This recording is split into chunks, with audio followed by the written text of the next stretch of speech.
Kanjhawala case में एक बार फिर से एक सीसीटीवी फुटेज वायरल हो रहा है जिसमें पीड़िता का एक्स बॉयफ्रेंड दिखाई दे रहा है। इस वीडियो में साफ नजर आ रहा है कि एक स्कूटी पर 3 लोग बैठे हुए हैं। थोड़ी देर बाद गाड़ी एक गली के बाहर रुकती है। पीड़िता और उसकी सहेली स्कूटी से उतरती हुई नजर आती है। इसके बाद पीड़िता भी गली के अंदर भागती हुई चली जाती है। वहीं लड़का भी स्कूटी लेकर के चला जाता है।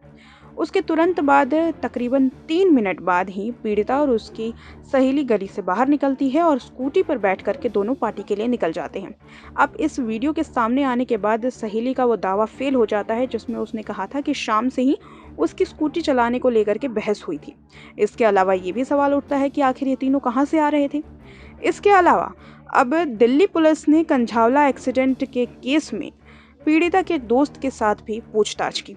पुलिस ने पूछा कि आखिर उनकी मुलाकात कब और कैसे हुई थी। पीड़िता की दोस्त ने बताया कि मेरी बुआ की बेटी की शादी में हम मिले थे।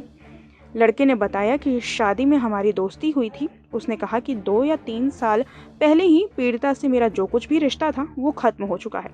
अब ये भी सवाल उठ रहा है कि क्या ये वही लड़का है जो उस दिन पार्टी में आया था और उसकी ब्रेकअप की वजह से पीड़िता ने काफ़ी पी ली थी, जिसका जिक्र सहेली ने अपने बयान में भी किया था।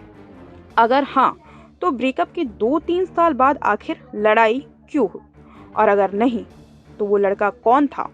या फिर एक बार फिर से पीड़िता की सहेली झूठ बोल रही है और पुलिस को भटकाने की कोशिश कर रही है?